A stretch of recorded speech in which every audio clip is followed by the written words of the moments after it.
गांव में किसान सिंह नाम का व्यापारी रहता था। उसे घूमना फिरना बहुत पसंद था। उसके परिवार में उसके 2 बेटे राम, श्याम और उसकी बीवी रहती थी। वो रोज शाम को उन्हें घुमाने ले जाता था और हमेशा वो लोग अंधेरा होने से पहले घर लौट आते थे। इसी तरह एक दिन जब वो सभी घर लौट रहे थे, तभी उन्हें एक जोरदार तूफान ने घेर लिया। जोरों की बारिश शुरू हो गई। हवा इतनी तेज थी कि वो सभी लोग पास के एक घर के बाहर जाकर रुक गए। अंधेरा भी हो चुका था और उन्हें अंदाजा नहीं था कि वो घर कैसे लौटेंगे। उन्होंने देखा कि सब जगह बारिश हो रही थी, लेकिन उस एक घर के ऊपर पानी की एक बूंद तक नजर नहीं आ रही थी। वो सभी ये चमत्कार देखकर हैरान हो गए।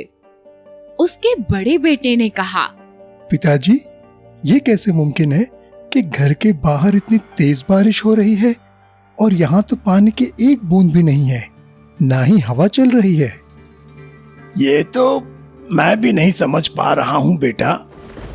बारिश रुकने का नाम नहीं ले रही थी। गांव में पानी इतना भर चुका था कि लोगों के घरों के अंदर पानी घुस रहा था। पिताजी, क्यों ना हम इस घर के अंदर जाकर देखें कि ऐसा चमत्कार किस वजह से हो रहा है।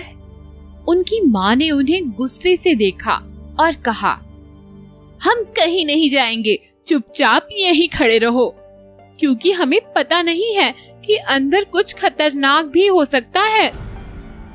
सब लोग बारिश के रुकने के इंतजार में धीरे धीरे करके सो गए, लेकिन श्याम नहीं सोया और उसने सोचा कि मुझे अंदर जाकर देखना चाहिए। पहले उसने दरवाजा खटखटाया, लेकिन वो दरवाजा पहले से ही खुला हुआ था। अंदर बहुत अंधेरा था। उसने घर के एक कोने में देखा कि वहाँ किसी चीज से बहुत रोशनी निकल रही थी। वो उसके पास गया और उसने उसे हाथ लगाकर वहाँ से बाहर निकाला। अरे वाह, ये तो एक छतरी है। कितनी सुंदर है ये, लेकिन ये इतनी चमक क्यों रही है? उसे एक जादुई छतरी मिल गई थी। उस छतरी की मदद से श्याम अपनी सारी इच्छाएं पूरी कर सकता था। उसने छतरी खोलने का बटन दबाया और तभी उसे एक आवाज आई, हुकुम मालिक, क्या चाहते हैं आप? श्याम डर गया और उसने उस छतरी को फेंक दिया। कौन हो तुम और तुम मुझसे बात कैसे कर रहे हो? मैं एक जादुई छतरी हूँ। एक महान जादूगर ने अपनी शक्तियों से मुझे बनाया था और लुटेरों से बचने के लिए मुझे इस घर में छुपा गया था।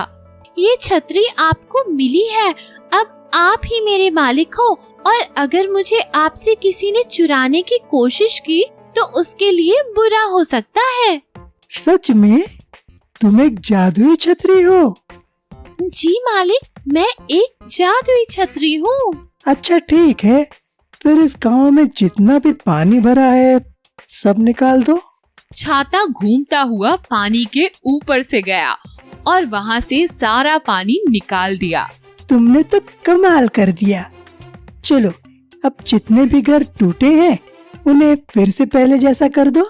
छाते ने अपने जादू से सारे घरों को ठीक कर दिया था। अब मुझे भी अपने घर जाना चाहिए। श्याम वहाँ से निकलता है और देखता है रास्ते में एक भिखारी भीख मांग रहा था। कुछ दे दे बेटा, 3 दिन से खाना नहीं खाया, न रहने को घर है, न सोने को छत है। ये सुन के श्याम को बुरा लगता है और वो छतरी की मदद से भिखारी के लिए एक अच्छा सा घर बनवा देता है और उसे भरपेट खाना भी खिला देता है। ऐसे ही आगे बढ़ते बढ़ते वो गांव में सभी की मदद करता रहता है। श्याम छाता लेकर घर पहुंचा, पर बाहर खड़ी माँ ने उससे पूछा, ये छाता कहाँ से मिला तुझे श्याम? माँ, ये एक जादुई छाता है। माँ चौंक जाती है और तब राम उस घर में हुई सारी बात माँ को बता देता है कि कैसे ये छतरी उसे मिली और कैसे उसने सबको बचाया। बेटा, इस छाते की मदद से लोगों का भला करना, इसकी शक्तियों का कभी गलत उपयोग मत करना।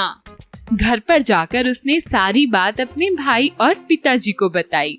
छाते की शक्तियों के बारे में सुन के उसके बड़े भाई राम के मन में एक ख्याल आया कि क्यों ना वो दोनों मिलकर गांव की मदद करें।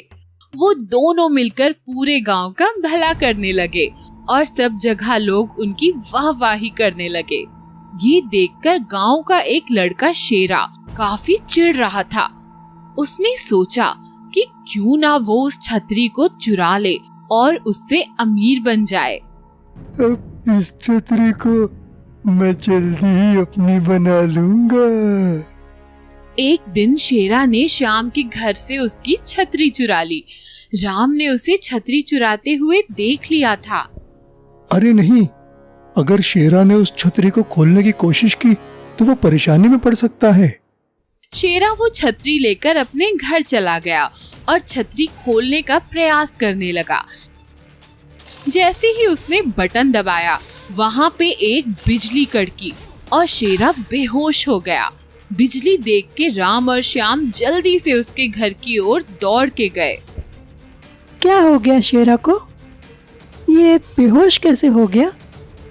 इन्होंने मुझे चोरी करने की कोशिश की, इसीलिए मैंने इसे बिजली का झटका दे दिया। तभी श्याम को छतरी की बात याद आती है कि अगर उसे किसी ने भी चुराने की कोशिश की तो उसके साथ बुरा ही होगा। देखो जादुई छतरी, इसने जो भी किया उसके लिए इसे माफ कर दो और इसे ठीक कर दो। छतरी ने फिर से एक बिजली का झटका देके शेरा को ठीक कर दिया। मुझे माफ कर दो श्याम, मैं लालच में आ गया था, इसलिए मैंने ये छतरी चुरा ली थी। कोई बात नहीं शेरा, पर आज इससे तुम्हें सबक तो मिल गया। अब तुम कभी भी दोबारा चोरी नहीं करोगे। राम और श्याम दोनों भाई वहाँ से चले गए और फिर से मिलकर उस छतरी की मदद से सभी की मदद करने लगे। इस कहानी से हमें शिक्षा मिलती है कि लालच बुरी बला है, लालच हमें कभी नहीं करना चाहिए। जादुई मोर। एक बार की बात है, एक गांव में चंदन नाम का एक लड़का रहता था। वो घर में अकेले था, उसके आगे पीछे कोई नहीं था। अपना घर चलाने के लिए वो छोटे मोटे काम किया करता था। वो बहुत ही मेहनती था, लेकिन किसी कारणवश वो कहीं पर भी टिक नहीं पाता था। वो बस अमीर होने के सपने देखता रहता था। एक दिन की बात है, वो गांव से शहर की ओर जा रहा था नौकरी ढूंढने। रास्ते में एक नदी दिखी और उस नदी में एक साधु बाबा डूब रहे थे। बचाओ बचाओ, कोई मुझे बचाओ, मैं डूब जाऊंगा, कोई तो मुझे बचाओ। अरे ये साधु बाबा तो डूब रहा है, इन्हें जाके मुझे बचाना चाहिए।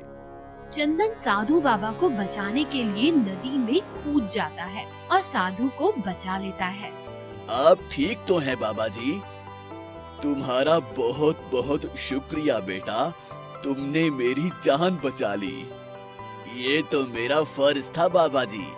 चलिए अब मैं चलता हूँ। तुम क्या काम करते हो और कहाँ जा रहे हो तुम?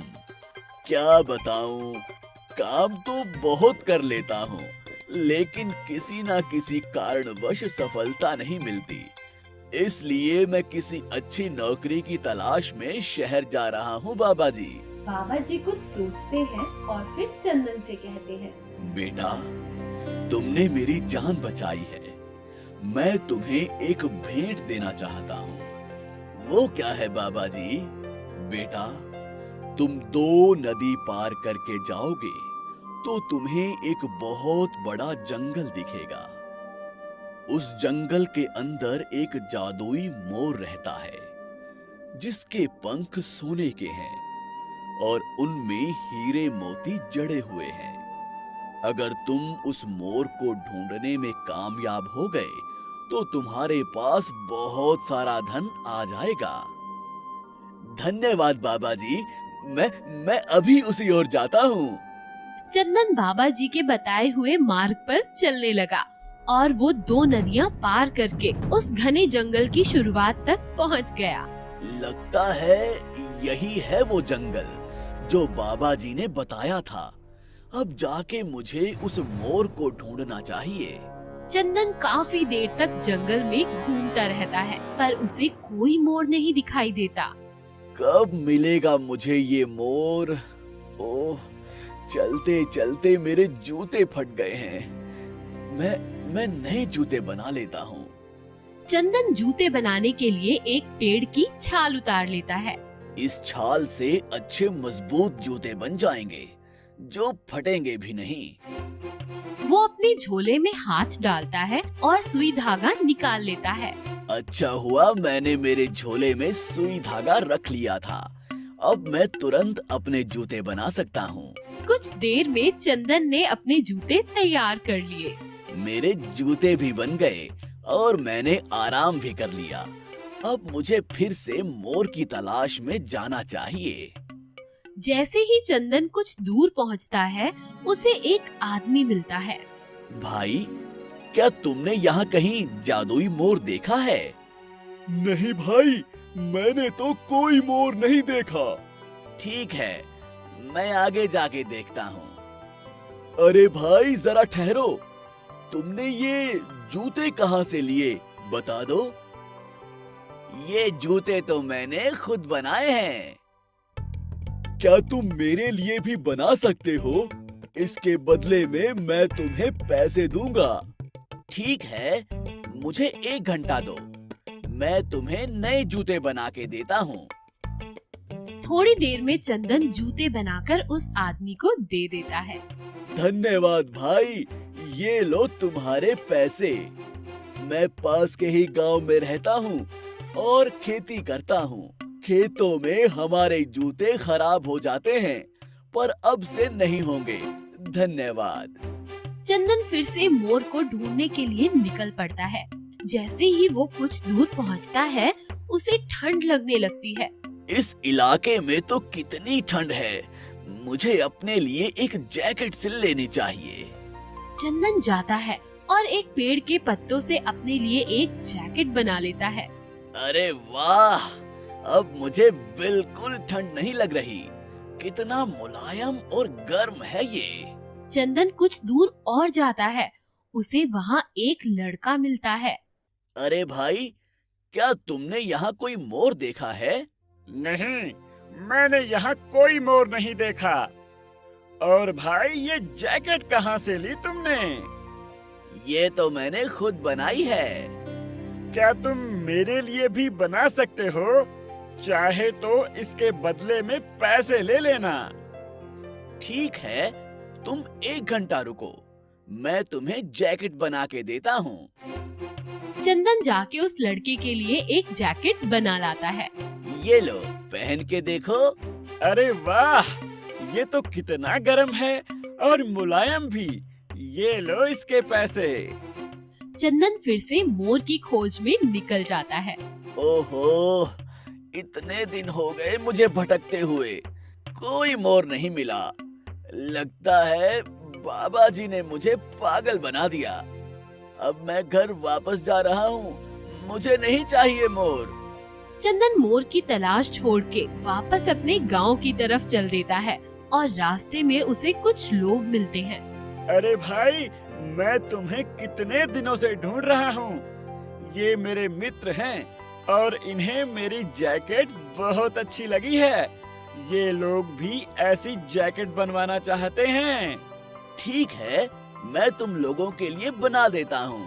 चंदन ने उन लोगों के लिए जैकेट बना दी। ये लो, पहन के देखो। अरे वाह, ये तो काफी गर्म और आरामदायक है। ये लो इसके पैसे। चंदन पैसे लेके खुश हो जाता है। अरे वाह, आज कमाई तो अच्छी हो गई, पर ये पैसे भी कम हैं। जैसे ही वो थोड़ा आगे पहुंचता है, उसे वहाँ के कुछ लोग खड़े मिलते हैं। अरे भाई, कहाँ थे तुम? मैं हर दिन तुम्हारी राह देखता था और आखिर आज तुम मिल ही गए। ये मेरे गांव के लोग हैं और ये लोग भी तुमसे जूते बनवाना चाहते हैं, जिसके बदले में सब पैसे देने को तैयार हैं। ठीक है, मैं आप लोगों के लिए जूते बना दूंगा। चंदन सभी के लिए जूते बनाता है और पैसे लेके वहाँ से चला जाता है। आगे जाके वो एक पेड़ के नीचे सो जाता है और उसे एक सपना आता है। सपने में उसे बाबा जी दिखते हैं। बाबा जी उसे सपने में कहते हैं, बेटा चंदन, वो जादुई मोर तुम्हारे अंदर ही है। उसी की खोज के लिए मैंने तुम्हें उस जंगल में भेजा था। तुम्हारे अंदर जो कला है, जो गुण है, उसी से तुम बहुत अमीर बन सकते हो। जी बाबा जी, मेरी आंखें खुल गई और मैं आपका इशारा भी समझ गया। चंदन ने अपने गांव में जाके एक जूतों और जैकेट की दुकान खोल दी। वो वहाँ पे अलग अलग प्रकार के जूते बनाता, जिसे लेने लोग दूर दूर से आया करते थे। इस कहानी से हमें ये शिक्षा मिलती है कि हमें अपनी मेहनत और लगन का इस्तेमाल करना चाहिए, वही हमें सफलता दिला सकती है।